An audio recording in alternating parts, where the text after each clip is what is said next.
What's up, everybody? We are back with Flip Side, and I'm Scotty G. We got the two dudes from down under beside of me. Jim's not down under. Yeah, Jim's not down under. I'm on the bottom part of the United States. Yes, Texas okay, well, he's down under on the United States is Jim, and down under Dave on the very end there, man. Yeah, this is kind of my, I guess, little, what do you call it, guilty pleasure. Tonight, we're going to do an album that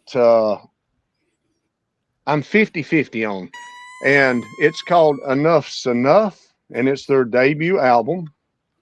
And I know everybody's probably saying, and even y'all, why this almost obscure band with, you know, really not much headway. You know, they got a little MTV play. They were playing, I know, a few years ago with some other bands and stuff, but I've always liked this album. Like I said, 50-50. There's 5 tracks on here that I love, but there's 5 tracks on here that I do not like at all. Now, I know that's, you know, well, that's kind of the way it goes with my kind of music, man. You know, I never did understand why, you know, they went so deep with the fillers on this one. Man, this is their first album, so I figured, you know, 2 or 3 at most, but I feel like half of this album's filler. But what is good is very good to me, and I think they missed a shot. And we can always look back. We can always say, you know, woulda, coulda, shoulda. They did release the first single, which was New Thing, the very first start of the album. That was the first one they released. And then after that, that really didn't make any traction. It was on MTV. After that, they released Fly High Michelle. And that one really took off. It was on the radio all the time, you know, big ballad time here, man. I mean, the ballads were fucking coming left and right. That's why I don't understand. There's one on here we'll get to as we go through the songs that I'm having a hard time understanding why they did not release it. So can I just ask a question then, Scotty? Because Steve Webster in the comments has said, I've been waiting all week to ask Scotty why, of all things, why this album? Yeah, because I understand, guys, we've been doing bigger bands, you know, a lot of notoriety, Zeppelin, the Cars, you know, everybody knows who these bands are, whether you like them or not. You know, that's just the way it is, because it's, you know, it's not really my roots, but I just wanted to take a dive back into the late 80s where things were kind of chaos. And, you know, there's a lot of bands back at that time, unfortunately, that really didn't get a fair shot because there were so many of them. And a lot of mistakes were made. And I think this album here actually could have been a lot, like I said, better if the releases would have been different as far as the singles. Now, how much better? I don't know. I haven't heard anything else by them. I've never listened to their follow-up album. I haven't heard anything off of anything they've ever done but this album. So that's how dead, I guess, they got after this release and after their, you know, single quieting down. I don't know.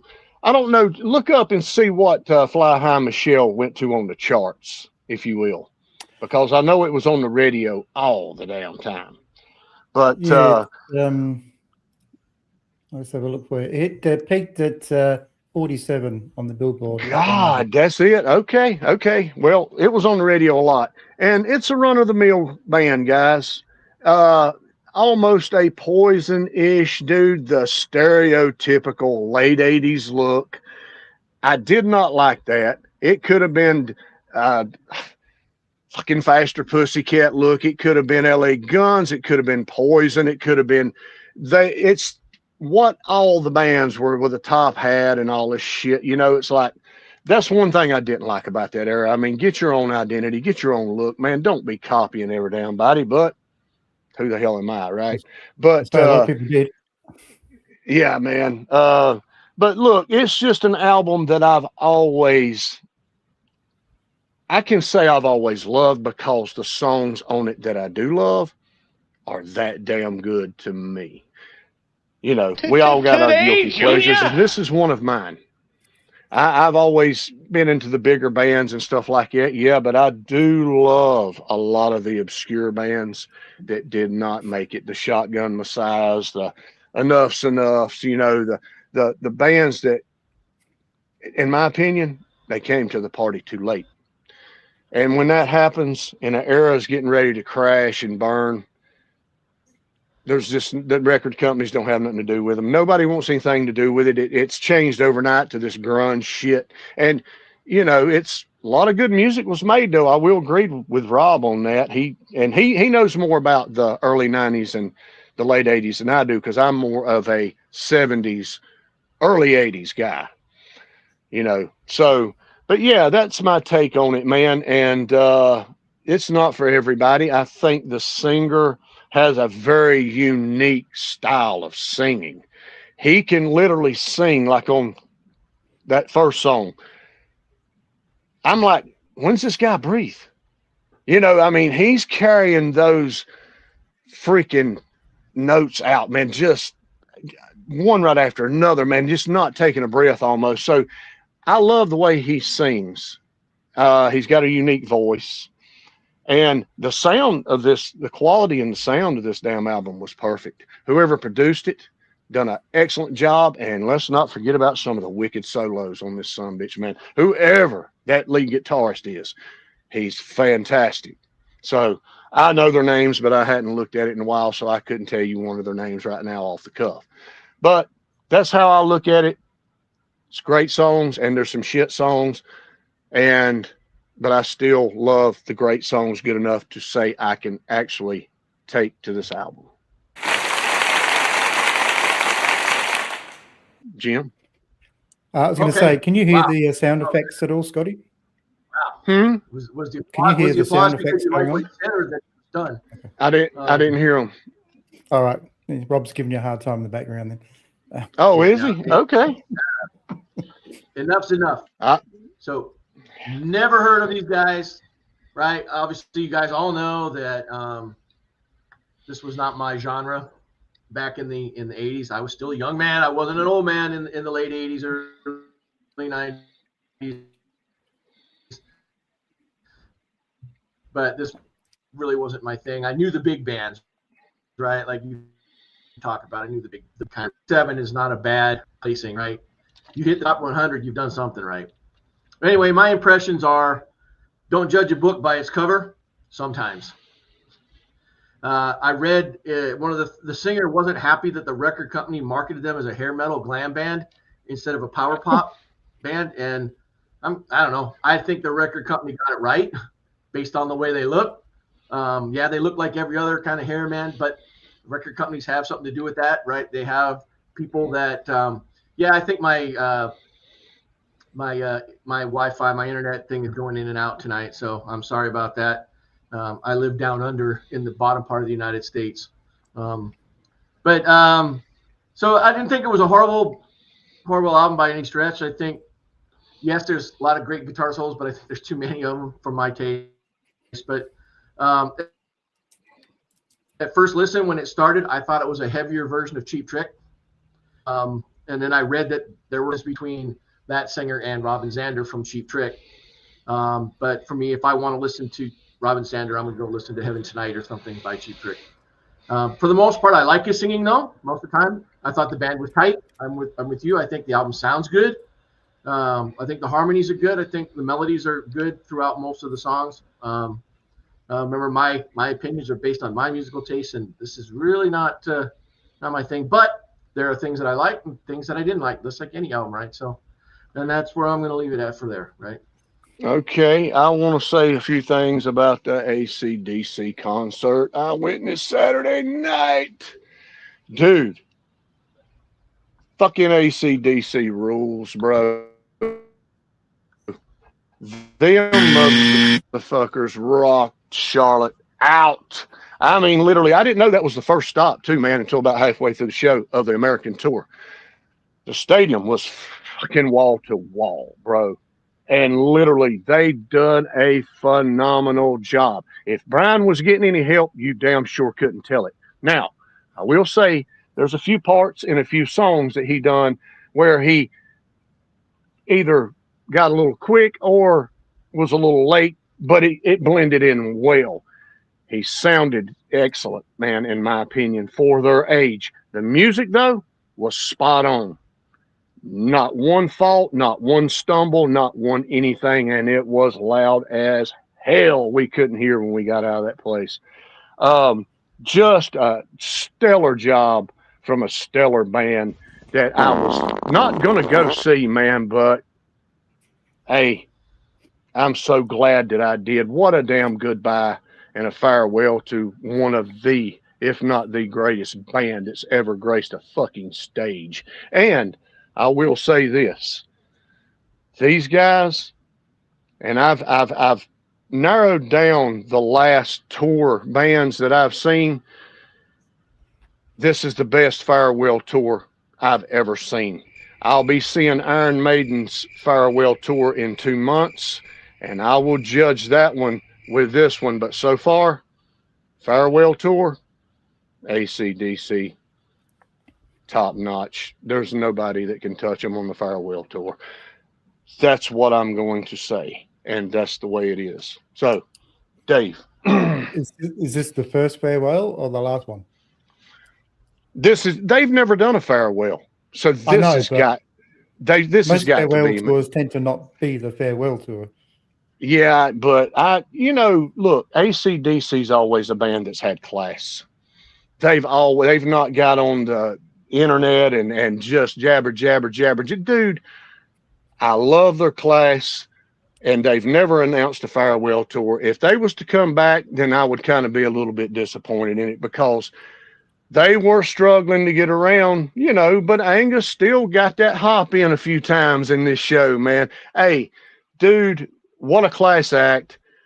They was at least 60,000. It holds 75,000, but, the back of the arena of the stadium, there's no seats because that's behind the stage. So I'm going to say about 60,000 people just packed the fuck out of that thing, and we rocked out and had a hell of a night. And if you hadn't looked at their set list, dude, what I really loved about it, they dove back into the Bon Scott era, bro, and they done High Voltage. I've never heard them play that live in years. And they done 74 Jailbreak. They played 2 off Let There Be Rock. Of course, one of them, Let There Be Rock, and Whole Lotta Rosie. They played 2 off Power Age, Sin City, and Riff Raff. They played Highway to Hell. They opened the show with If You Want Blood, You Got It. Freaking wicked. Yeah, they played 4 or 5 off Back in Black. They always do. Ended it with TNT and For Those About to Rock, and one hell of a fireworks display afterwards. Just a class act, man, all the way. That's all I got to say. Why do you guys call it 74 Jailbreak? Because that's the name of the album. Jailbreak. That 74 Jailbreak came out in 1984 or 85 over here. That would have been what was already out of there under probably TNT or whatever it was. Top 10 single here in 1974. Okay, see, it didn't come out over here until 85. The first thing that really came out over here, as far as I can remember, was Highway to Hell. But as soon as it did come out, all the other ones came. Power Age, High Voltage, Let There Be Rock. It's like it was all, they all came at one time, you know. And but 74 Jailbreak didn't show up to about 84, 85. And it had what's that song where he Bon Scott does that? They do that cover. He's got them big bells on. Baby, please don't go. Baby, please don't go. God, there's only 5 songs on it, I think. It's like an EP. That's how it was released here. Yeah. So I said the name of the album. I meant to say Jailbreak. They played it and they rocked everything out, dude. Brian done a great job doing Bond's songs, man. They didn't change a thing. And that's what I love so much about AC/DC. They don't change shit. It's like it is on that album. All right. So my thoughts of this Enuff Z'Nuff. A bit like Jim, I'd never really heard this band. So I don't think they were anything out here at all. But that's not surprising. We had a lot of this genre that didn't really make it here. I mean, to be honest, looking at the record sales, they didn't make it that much in the States either. So not a lot. It's funny because Jim mentioned Cheap Trick, and I got that vibe from it as well, which is not what I thought I was going to get when you gave us the album, because I was just expecting glam. You know, that wasn't it. To me, this album was a bit like a pizza without cheese. Like, God, I thought you would have liked this. It has all the ingredients, but I don't know. There's just not something holding it together. You know what I mean? It's just, I don't know. I didn't get excited listening to it. Now, that also could be because the timing, like, you know, listening to this kind of music fresh now doesn't sound all that fresh. It sounds, you know, dated but not what my ears are used to hearing. So maybe if I'd heard more of it back at the day, then, you know, it might have resonated a little bit more with me. But no, we'll go through the songs anyway, and I'll tell you what I like. Yeah. All right, Mr. Music, the Rob Father in the background.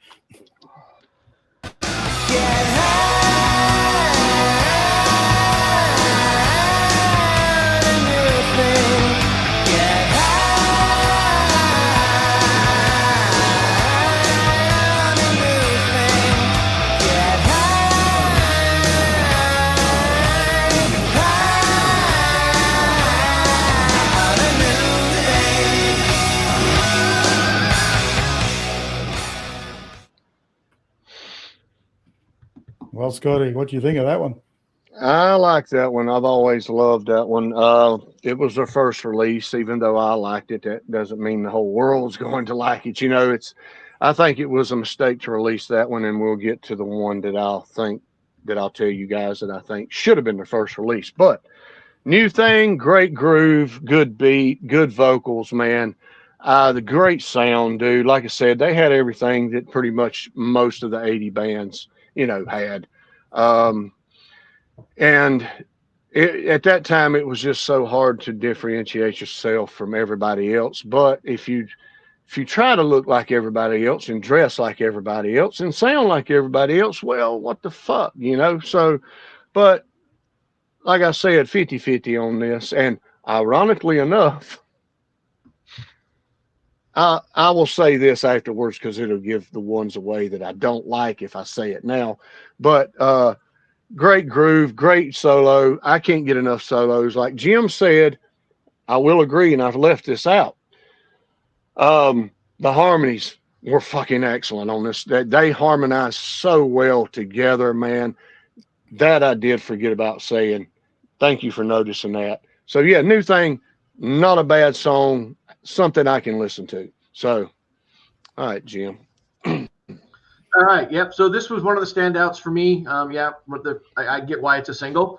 It's got commercial appeal, right? All the things that radio wants and what record companies want. They want to make money. It is a business, and they don't care how many weird things you can do on an album. They want to put out songs that are catchy and people can sing along to. And I get it. I get again, I'd never even heard it, but I liked it. Again, it sounded like Cheap Trick to me, which isn't a bad thing because I do like Cheap Trick.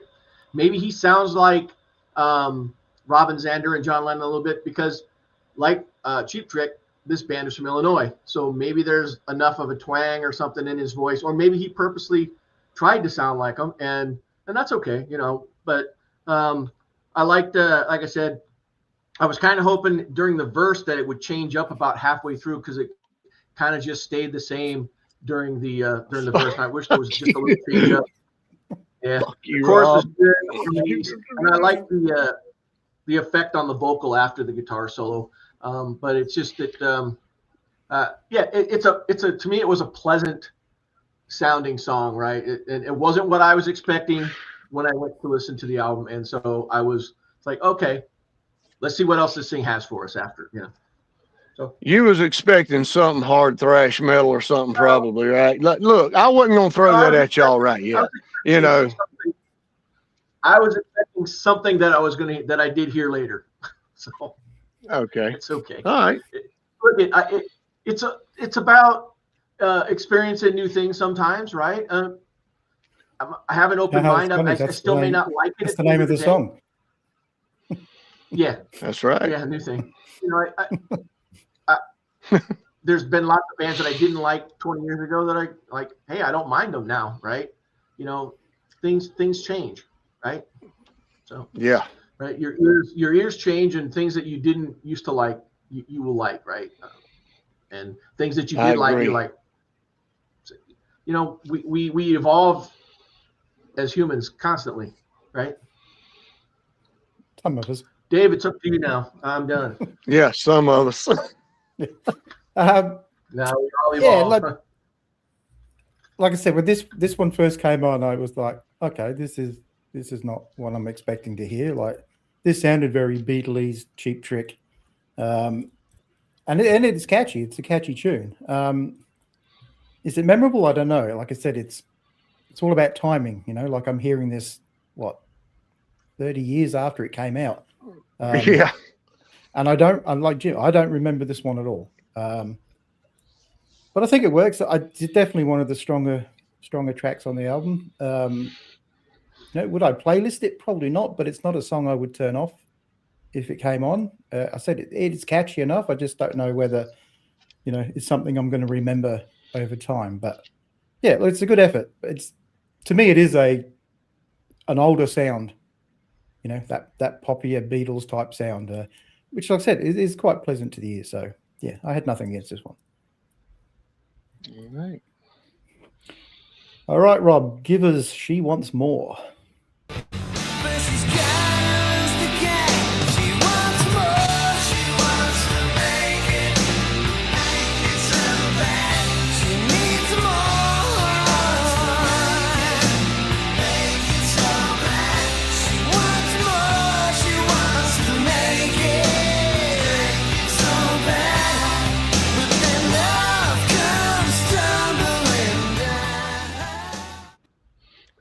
Okay, She Wants More. Now, my first one that I just don't care for. It's too draggy. It's actually too slow, almost ballad-esque type for that type of a song, which I don't think it was meant to be a ballad. It's just drony for me. I never did take to, like I said, half of this album I never took to. I listened to it a few times this past week, and I still did not take to the songs that I did not like. And this is one of them. I think it's a cliche song. I think it's just a typical throw the damn thing on there and let's put 10 tracks on an album, which we've had this discussion before. You don't have to have 10 tracks on a fucking album. Okay. Now, is this one, if we were going to do 8 tracks or something like that,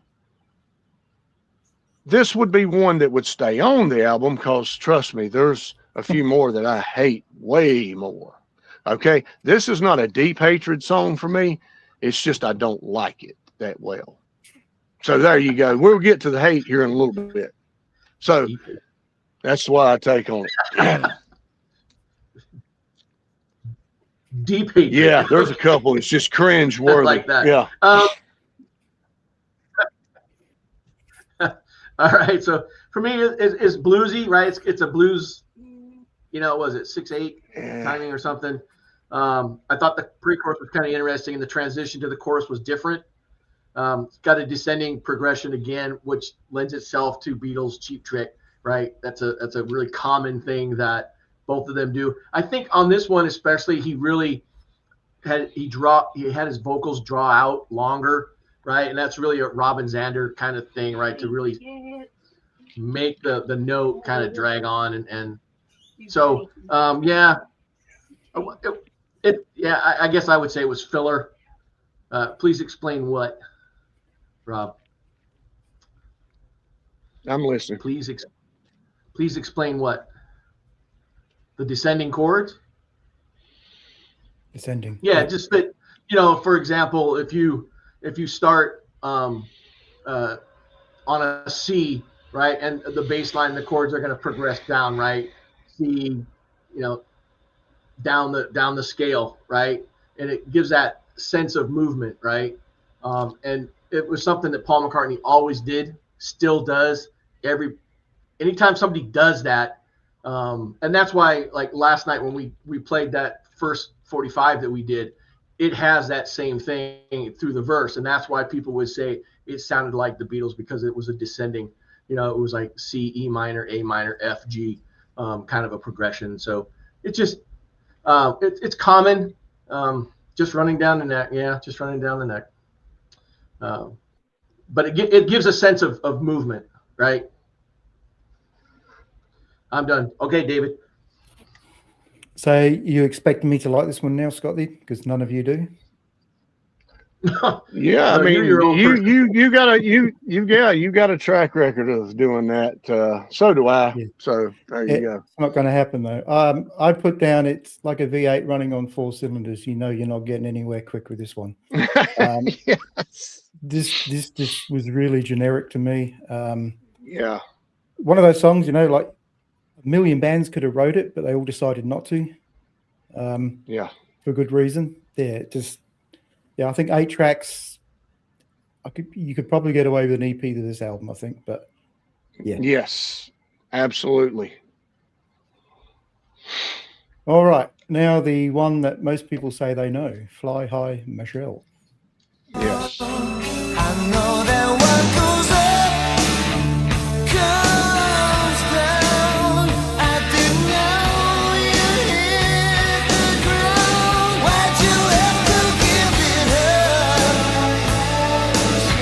Well, you were just a little girl. I'll never look into your blue eyes. Fly, Michelle.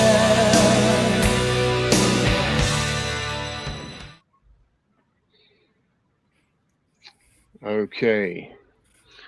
This is where I give them credit. They did release this one as their second single, and for good reason, in my opinion. I'm a 50-50 ballad guy, especially when it comes to the later 80s, when it just got oversaturated. Bands were still putting out a lot of good ones, and this is one of them, in my opinion. Great beat, groove, not fucking "Is This Love" White Snake shit, that you just want to damn shoot a buckshot at sometimes. This has got groove. It's got a great beat. He sings it excellent with the excellent harmonies in it too, man. Great guitar solo. This has everything that a power ballad should have to make it good. And for a little bit, they did succeed because this was on the radio a lot. Now, I know it only got up to wherever on the charts, but it was played a lot around here on the radio. So this one here, I've always loved and still do to this day. So is this better than Sweet Home, Sweet Home? No. This is not better than Home, Sweet Home. I knew Rob was going to say by far. Rob loves Home Sweet Home, if everyone remembers. That's his favorite power ballad, and mine too. That's the one thing that we got in common, man. Jim, do you like power ballads? Okay. Yeah. I don't know. I don't know if it's power ballad or not a power ballad. It just sounds like a mid-tempo song to me. But it's the other single from the album. That shows why it was the other single, right? Again, I'm not going to beat the dead horse with who it sounds like. It's kind of got a psychedelic vibe in it during the verses that kind of were reminiscent to me of "Sowing the Seeds of Love" by Tears for Fears. Kind of had that kind of thing, and that was a blatant attempt to sound like the Beatles from Tears for Fears when they did "Sowing the Seeds of Love." I mean, they made no bones about it when they did that. So yeah, I mean, I think it's a solid song. Again, I'd never heard any of these, but again, I didn't listen to rock radio in the late 80s unless I just happened to be somewhere where it was on, because in Boston we had rock radio, alternative radio, we had oldie stations and stuff. And I kind of bounced around between the oldie station and the alternative station. Nobody even remembers what oldie stations are anymore, right? Because, they were still playing 50s and 60s stuff on the radio, and those are all gone. But no, I think it's a good song. I like it. It's because I kind of lean more to the kind of poppy, more melodious side of things when it comes to what I like to listen to. So poppy's probably not a good word. I think pop gets really misinterpreted because pop is whatever is popular at the time, so and I don't think that this but I like it. I'll stop there. All right. Well, so on this channel, I am known as the ballad guy. Everyone calls me the ballad guy. David always loves the ballads. Well, guess what? Nothing's changed. Hell. I love this song as well. I think the vocal harmonies are great.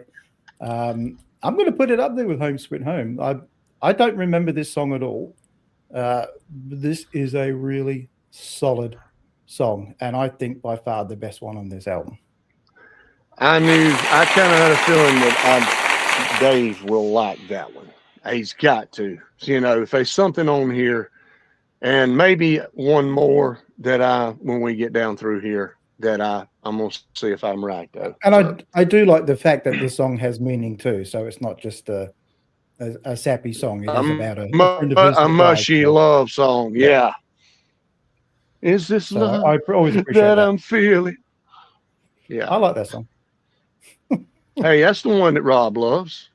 I forgot about that. Is This Love? Yeah, he's a big Whitesnake fan. That's right. Damn it. I didn't forget everything, Rob. He used to tell me he used to have a big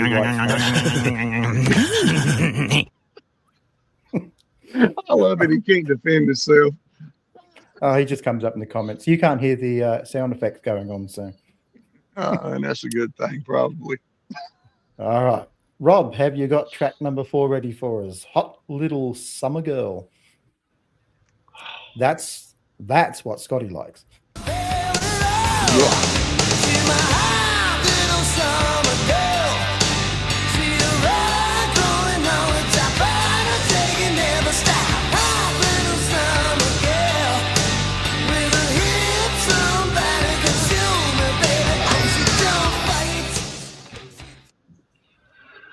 Thank you, Rob, for that short clip. I didn't want to hear that anymore anyway.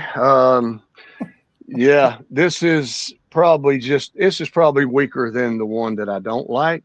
I don't like this one. This is just what Dave said about the last song that I didn't like, track number 2. Anybody could have wrote this then and slapped it on a fucking album, and it would have been just run of the mill. Let's just write something about a hot chick and put it on here to fill spot. That's my take on it. Now, I'm sure there's people out there somewhere on this planet that probably likes it. Okay, good for them. But just a generic song that I've never liked it, and I still didn't take to it to this day. Just stereotypical late 80s hair metal filler.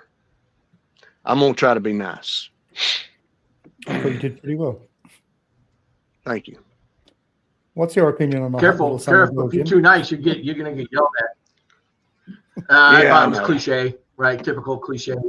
But during this era and this genre, bands kind of expected to have songs like that, right? I mean, that was the genre, right? There's obviously lots of visual images galore through the lyrics. If you wanted to make a video out of this, they probably should have, but it would have been like every other video that had these types of lyrics and stuff. So yeah, I really didn't like it.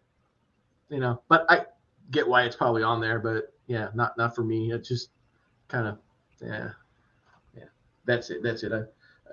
I'm not going to say the song sucks, but I didn't like it. Just because it doesn't have any meat to it. That's all. Yeah, Exactly. yeah, it's definitely all potato, isn't it? Yeah, to me, this has got no energy, lacks any substance. It's not catchy. It's disposable. Yeah. B-side, I think if you had a C-side of a single, this might make it. Yeah. And the worst thing, though, is this is not the worst song. No, it's not. We ain't got to the hate yet. So I'd be happy if this was the worst song on the album, but it's not. So, yes, this one would actually stay on an 8-tracker. So, yeah. But, yeah, like you said, just typical 80s mush. So I agree. let's see if track number 5, In the Groove, helps us.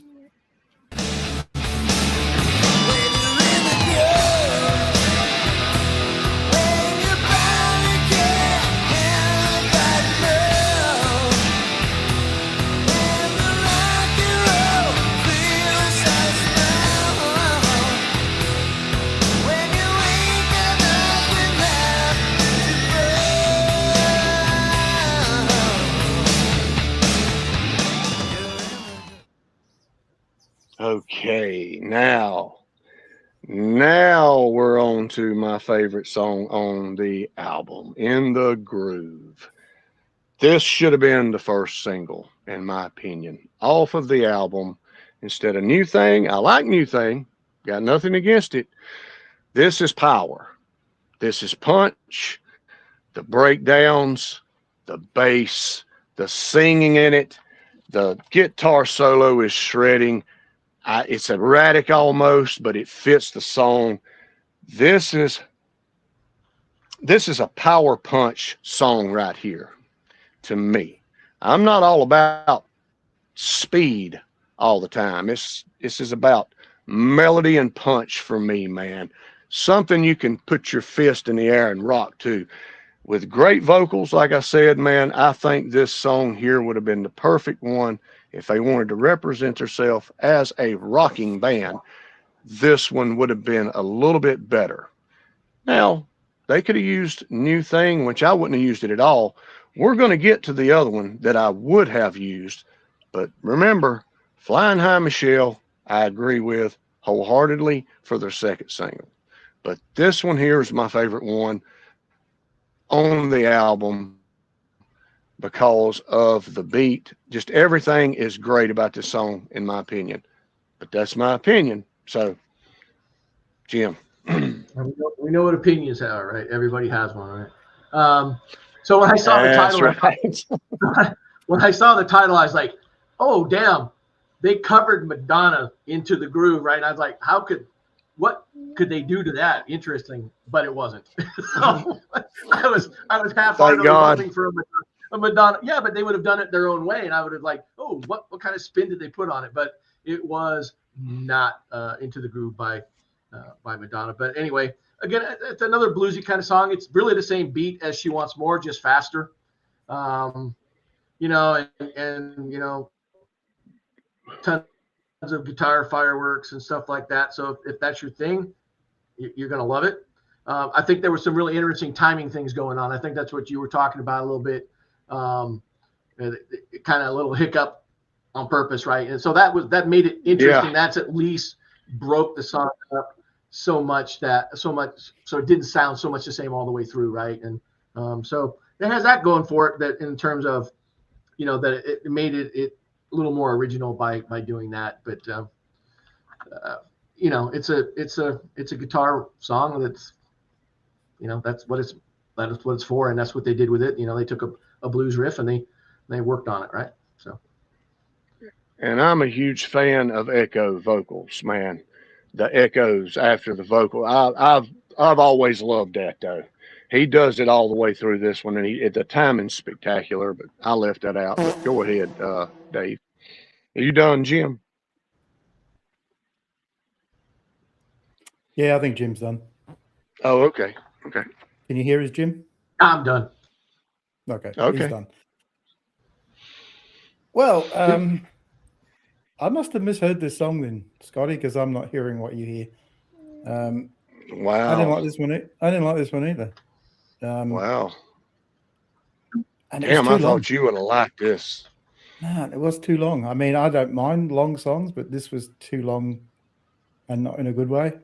It's not the worst song on the album, but yeah, I don't know. I just couldn't get into it.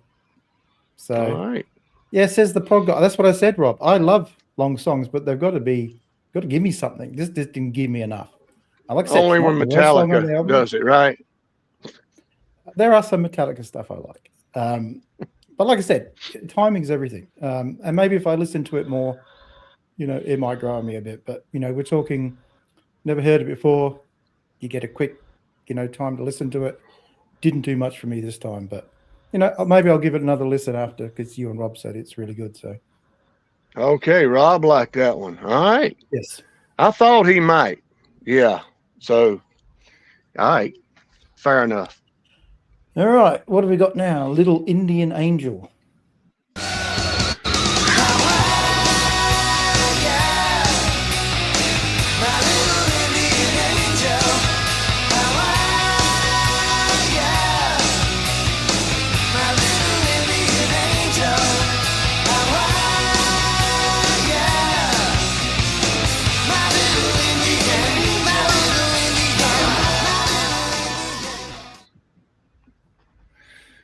Okay. Scotty likes that one.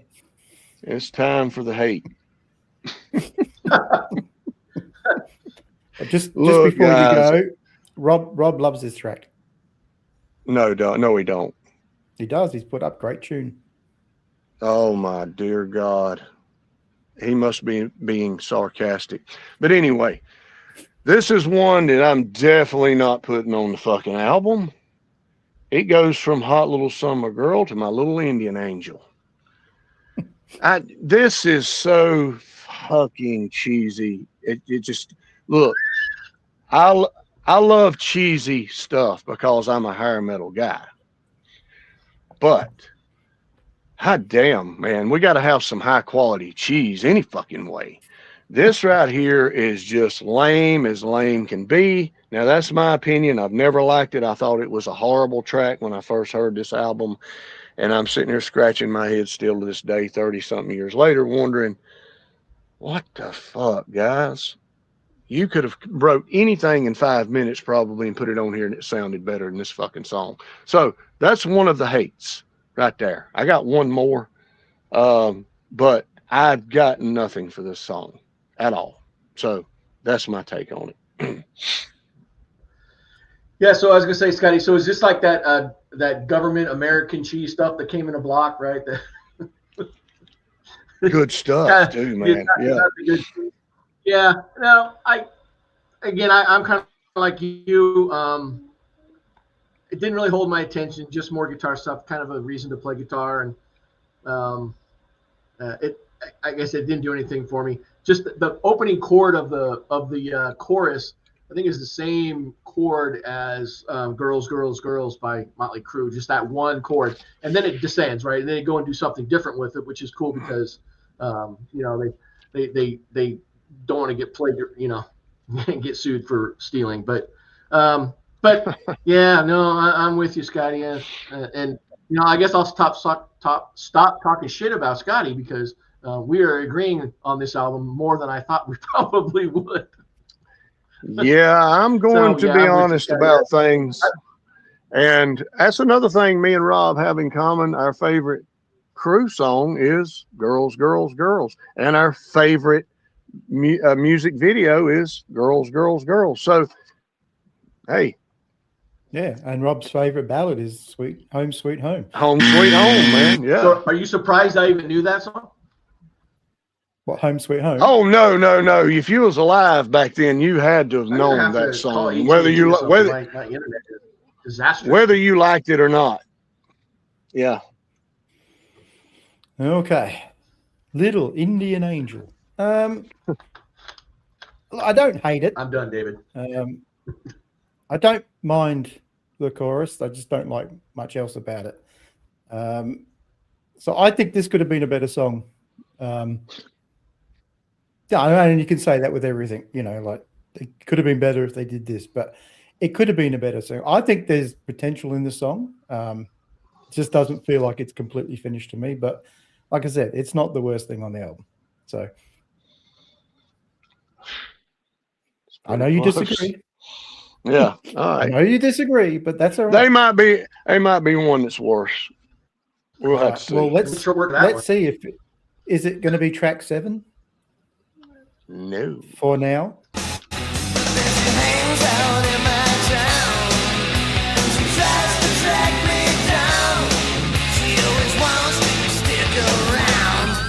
Hey, whoa, whoa, hey. No. Number 7.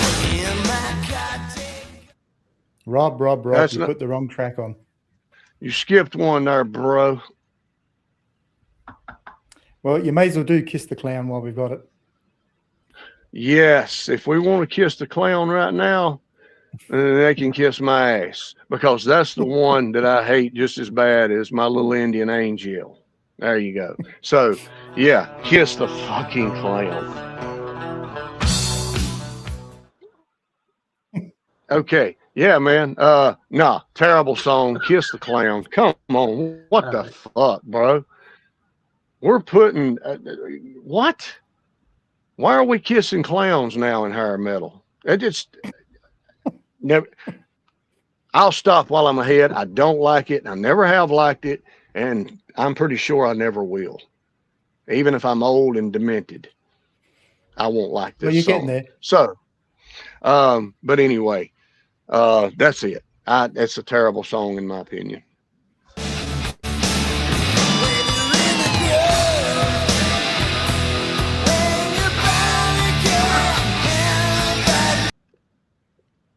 Yeah. What are we doing? Anyway, I agree with you, Scotty. I didn't like the song. I barely even wrote anything down about it. Just that, again, cliched. No, nothing really much more to say. It didn't do anything for me. I didn't like it. No clown kissing. I think what they did there was they used, I think, a couple times where it said "kiss this" or something like that. I think they tried to be kind of funny and, you know, but anyway. Yeah, it just ain't resonating, whatever they're doing. No. So I've got this one in the bin. This was more like Kiss the Cock. I don't know. I think maybe they were. This is horrible. I don't. Yeah. I was looking forward to the other song, but we got this one instead. Yeah, me too, man. Yeah. So now, I was like, there we go.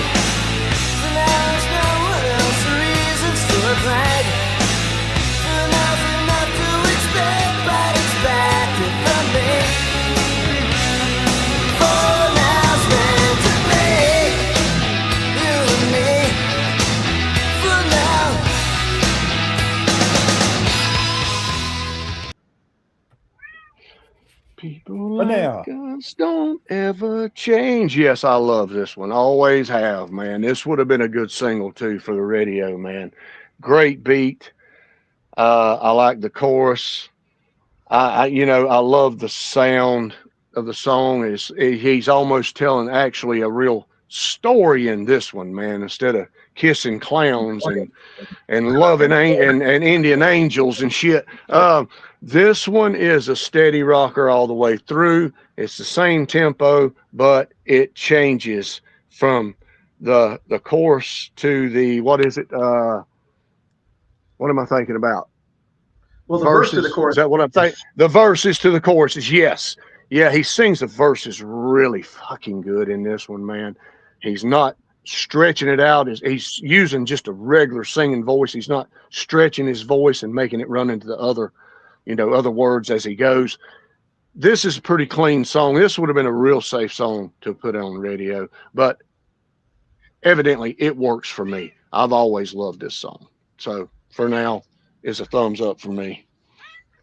Yeah, I agree. I liked it because it was a different groove than a lot of the other songs. So when you can do that, right, it changes the mood of what you've been listening to, and it stands out a little bit more. I like the nice clean guitar to start the song, and the bass tone is really good in the verse. Again, they use the descending chord progressions real well. It was supposed to be the third single, Scott, but what I read was the record company shelved it so that they could record their next album. So they basically they put it in the tank and said, "No, we're gonna go make your next album." So it never got released. Make the next album that nobody ever even heard of. Yeah, I got it. I got you.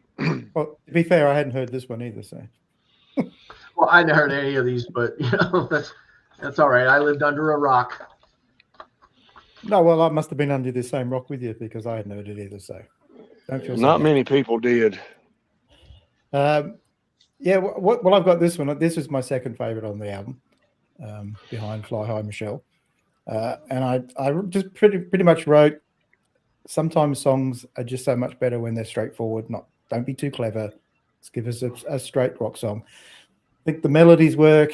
The vocals are great. I like the arrangement. I think if this was more of what they would do, I think they would have been better. Actually, Paul played bass on this one. And when I heard this, I had this glimpse of Oasis in my mind, and I'm thinking, yeah, you can really hear how Oasis pinched the Beatles kind of groove, and yeah, obviously this is a long time before Oasis came along, and a horrible band at that, with horrible people in it. There you go. I hate Oasis. 30 wants to. I agree. All right, track number 9. We have "I Could Never Be Without You." Until the end of time.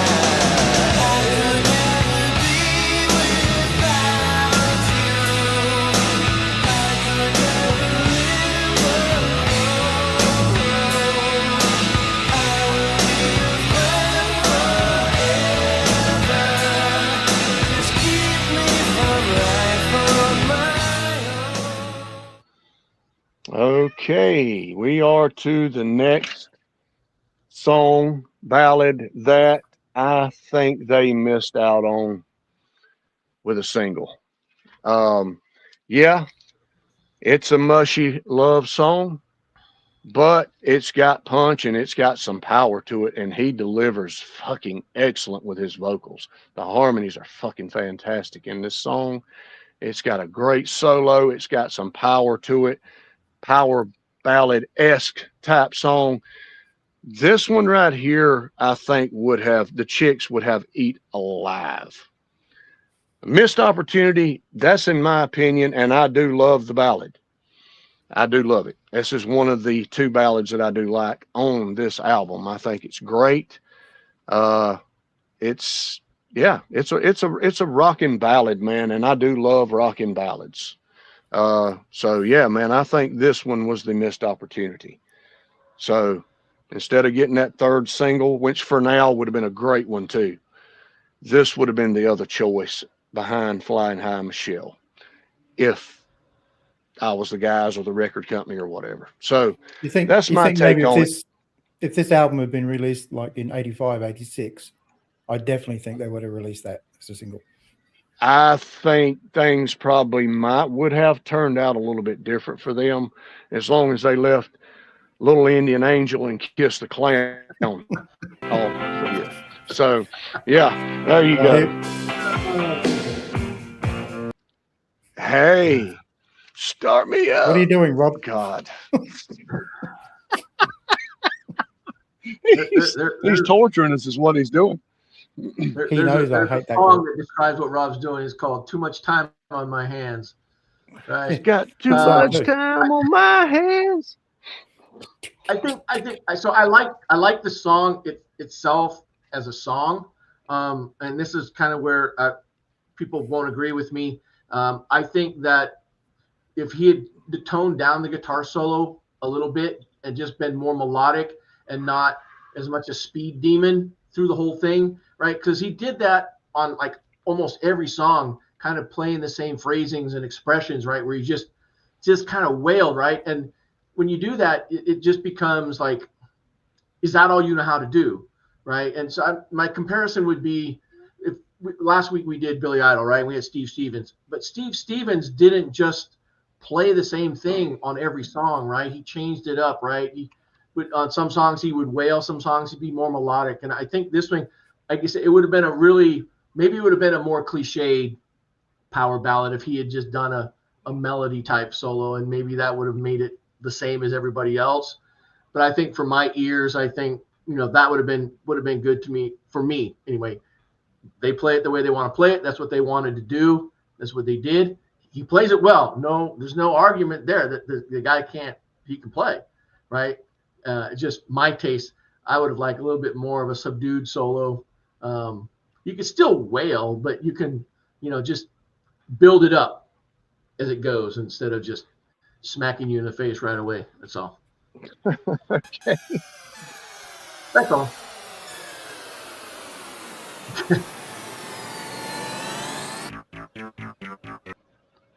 Hey, yeah, man. Great song. Well, so here we come. We come to another ballad. And like I said, if this album had come out in the mid-'80s, I think this would have been a great single. So it's going to be no surprise that I like this one as well. And I get what Jim's saying about the solo, because I'm a bit more of a, that melodic guitar solo. But I think I don't mind the guitar solo in this, but I can see what Jim's saying. Yeah, this is one of the top tier songs for me on this album. And like I said, when they do stuff like this, I wonder where the other stuff comes from. Yeah, man, that's me. I know dude. Sometimes you can't write 10 great songs, but yeah, some of those songs were just horrible. Not even, I wouldn't even say filler. Yeah. Scraps. Yeah, in the bin. Yeah, I'll agree. I got no quarrel with that. All right. Is All anyone right, here we're got their down to finger on the trigger? I don't know. We're fixing to, though. Ooh.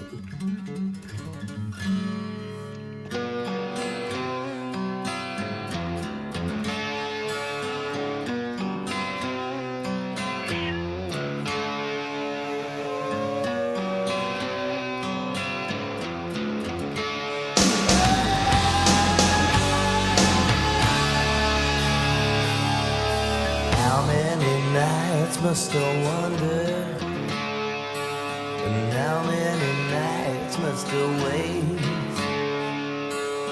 how many nights for thunder, and tell me how many men must I hate, putting one foot after the other on a highway that never ends, with a blue note goes for my guitar.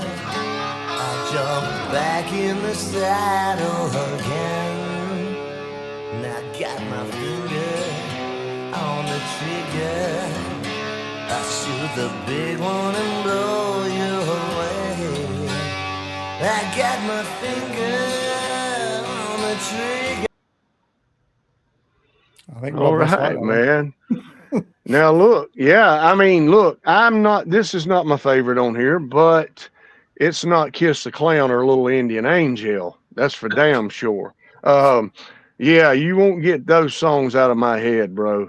That's how much I dislike them. But this one is the middle of the road song for me. They totally changed their whole format on this song. Put it as the last track on the album. This is a Bon Jovi-ish Wanted Dead or Alive / Cinderella Long Cold Winter type song. I do love the intro.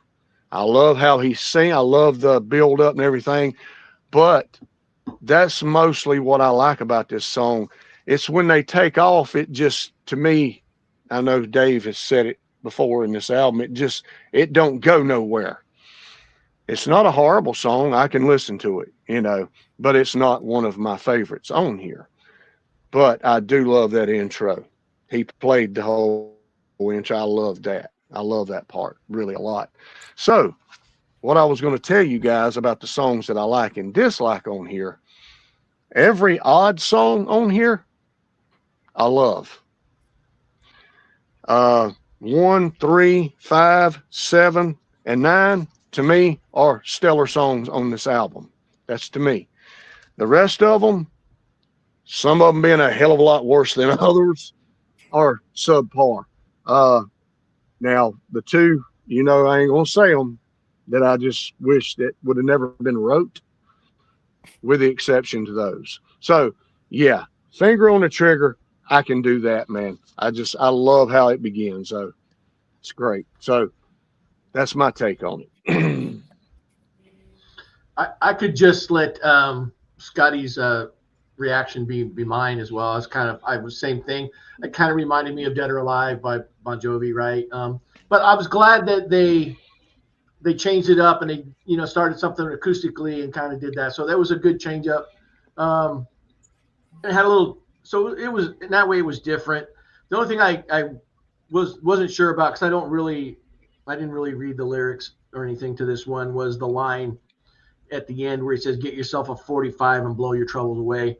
I'm hoping they meant that metaphorically, because it was 89 and you don't know, sometimes people say things in songs to kind of sound cool or whatever, and it doesn't go well later on in time. And so but other than that little line, it was an okay song. I'm with you, kind of in the middle. Not great, not bad, but different than everything else. So it stood out. Yeah, because if you shoot somebody with a 45, you're gonna blow your troubles away. So yeah, man. I mean, that's a hand cannon. And but yeah, man, I see what you're saying. Back then, people didn't think about things like they do now. They wasn't as sensitive. So yeah, I got you. Well, it's probably not worth me saying anything because you two have already said it. I'm the same with the song. I like the start, and yeah, very much Bon Jovi. Is that a bad thing? I don't know. I suppose if they could have had the success Bon Jovi had, they would have been really happy. Yeah, like I have said, Scott, it doesn't really go anywhere for me other than that start. And we always come down to that question: is it a good closer for an album? Well, I don't know, man. I would have probably went with Kiss the Clown. Kiss the Clown or Little Indian Angel. No, because then you could just pull the needle up. I'm going for starting this album with In the Groove, and I'm ending it with New Thing. So if I had, to start and finish the album with something, that would be the two that I would switch. That's just my opinion. Yeah, I'm not sure which one I'd put as the last song, but you don't want to use a ballad. Oh no. You want to kind of go out rocking a little bit and come in rocking, a little bit. So only because the ballads on here are too ballady to be. For now would have been a good one. Yeah. No, I don't know how I would. Like I'd nearly have ended the album for now, but no, we're still here. We can hear you, Jim. You're all good. Well, I think. All right. Now, I think before we can hear. It's so bloody hot down here where we're on that I think everything's melting. I thought everything was bigger and better in Texas. Okay. I wouldn't do, I don't know. When we talked about secrets, I don't know all week, but it's okay. It hadn't rained for 3 weeks. So Bigger than that. Hasn't stopped raining here. It's been on and off here for the last few days. So the interesting question we got now is, Jim, what do you have for us next week? Oh, what do we have for me? Oh, wait a minute. Go ahead. Not that.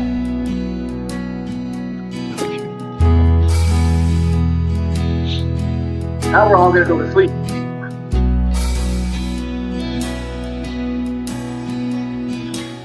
As kids, we used to cup grasshoppers, horseflies, and crickets in our hands.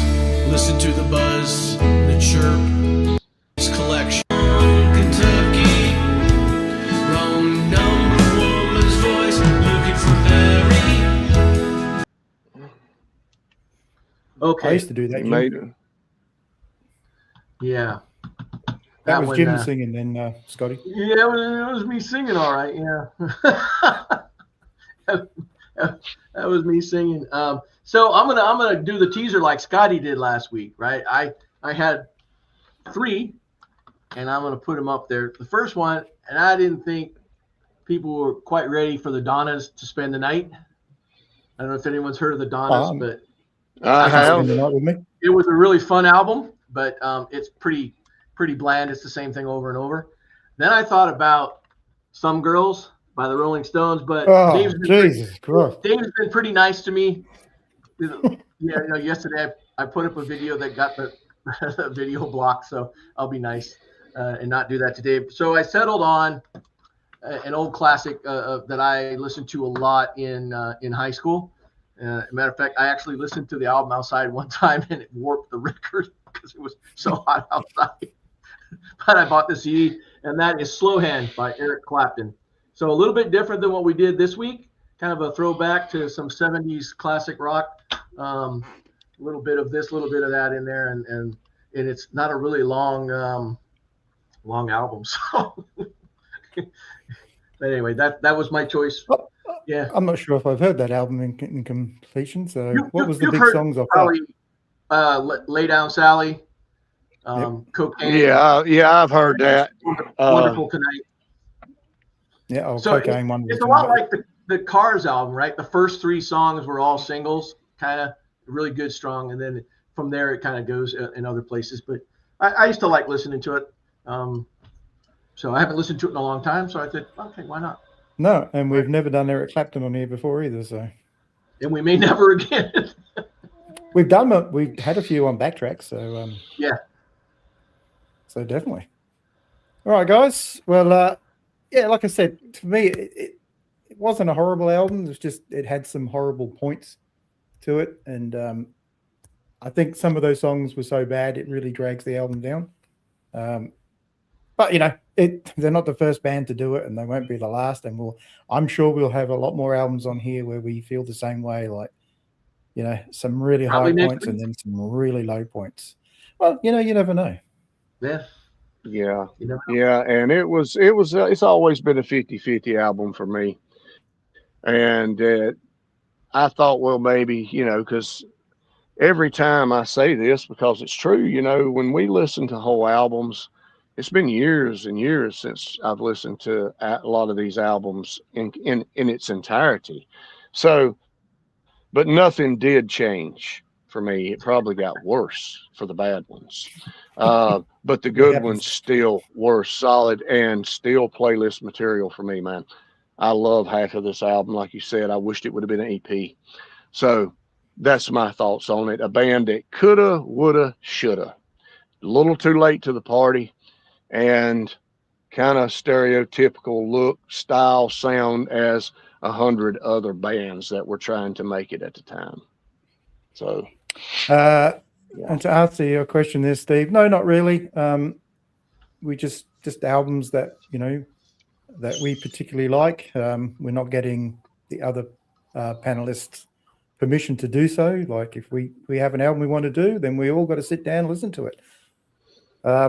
Sometimes that's going to be a good thing because you might have a couple of panelists that like what you're doing, or you might have to put up with some negative feedback. But that's what it's all about. We just ask people to be honest. But yeah, there is no concept exactly. to it. just whatever we want to bring to the table. So Scotty, to your point, five decent songs on an album isn't really that bad. I've got some albums I bought years ago that the only good song on the album was the very first one, and that was the single. And people would get album deals based on one song, and the rest of it, you just didn't like. And so five listenable songs. That's why I consider it a good album. That's why I consider it a good album. If half of that album I love, I'll take the shit. Look, I've done the same thing. I have the Toto album. It's got Hold the Line on it, and that's the only song I like off that whole damn album. So, yeah, man, I mean, I understand it's what you hear on the radio. You expect to hear that on the whole album, but a lot of times you just don't. That's just not reality. So I've got albums the same way, man, but I'll take 50-50, man. I'll take 50-50 because they Kiss albums. Hey! This must mean we're done. We probably are done. All right. So anyway, so Rob and I, we've got Sold Out coming up again on Saturday, which I think we're doing part 3 of our viewer requests, and obviously Backtrack next Sunday. Then Jim, what have you got for us next Monday night? Supposed to be stories from the studio, so we're going to sit down and chat with a recording studio owner, an engineer, and he's going to tell us all we want to know about the recording industry and what it's like to own a studio and the problems he deals with, the fun he has, the fun he doesn't have. And so that's our plan for Monday. So just more kind of informational stuff about the music business. Yeah, well, because we always talk about music, but it's always good to get a bit more into the nitty gritty of what actually happens behind the scenes. So maybe he'll name drop. You never know. I don't mind a good name drop. So that being said, thanks everyone for watching, and we'll catch you on the next show.